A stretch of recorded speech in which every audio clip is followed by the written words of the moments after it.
Chicken biryani খেতে বেশি ইচ্ছা করছে কিন্তু পারফেক্ট ভাবে রান্না করতে পারে না। একটি প্যানে হাফ কাপ সয়াবিন তেল নিয়ে পেঁয়াজ কুচি দিয়ে বেরেস্তা করে ভেজে নিন। এরপর এগুলো তুলে ফেলুন। আলুতে লবণ হলুদ মেখে ভেজে 2 চামচ আদা বাটা, 2 চা চামচ রসুন বাটা, 1 চা চামচ টমেটো সস, 2 চা চামচ বাদাম বাটা দিয়ে ভালো করে কষিয়ে নিন।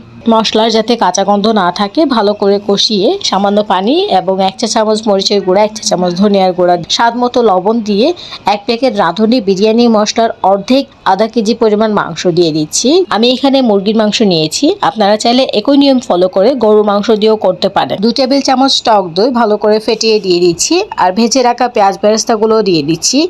চিকেনটাকে উল্টে পাল্টে নেড়ে দিয়ে ভালো করে কষানোর জন্য একটা ঢাকনা দিয়ে ঢেকে দিচ্ছি। আর এটা কিন্তু ঘন ঘন নাড়াতে হবে, না হলে নিচের দিকে পোড়া লেগে যেতে পারে। চিকেনগুলো অন্য পাত্রে তুলে হাফ কাপ তেল, তেজপাতা, লবঙ্গ, এলাচি, দারচিনি দিয়ে দিচ্ছি। 3 কাপ পরিমাণ পোলাও চাল, চিনি গুঁড়া পোলাও চাল নিয়েছি। 1 চা চামচ রসুন বাটা, 1 চা চামচ আদা বাটা দিয়ে চালটা ভালো করে ভেজে নিচ্ছি।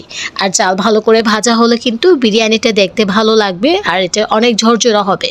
3 কাপ চালের জন্য 6 কাপ পানি দিয়েছি। এর মধ্যে আলু দিয়ে 2 চা চামচ গুঁড়া দুধ দিয়ে ভালো করে নেড়েচেড়ে মিশিয়ে দিচ্ছি। আর এরপর ঢাকনা দিয়ে ঢেকে দিচ্ছি এটা সিদ্ধ হওয়া পর্যন্ত।